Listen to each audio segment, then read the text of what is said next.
Un ennemi du peuple d'Ibsen, le docteur Thomas Stockmann est de retour après un exil de quelques années dans le Nord,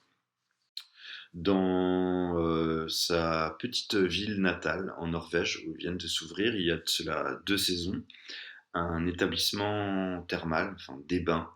dont Thomas avait rêvé et que son frère Peter, aujourd'hui maire de la ville, a mis en œuvre en son absence. Seulement après un hiver de recherche secrète et scrupuleuse, Thomas découvre que l'eau des bains est polluée par les rejets d'industries locales. Le tracé des canalisations empruntant, contrairement à ses préconisations, la vallée de Molndalen, la vallée du moulin où se trouvent des tanneries.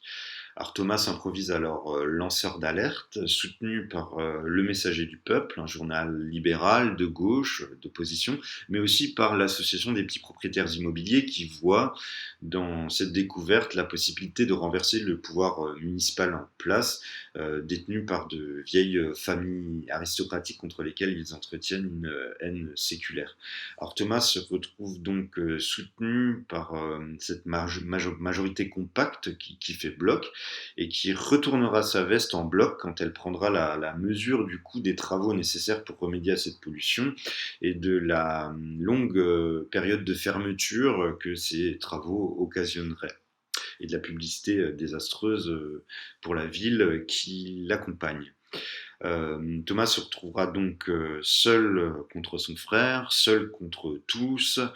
défendant sa vérité jusqu'à l'absurde. Alors, il y a chez lui, comme chez Nora, comme chez Peer Gynt, le désir d'une autre vie, libre, antérieure au mensonge du pacte social,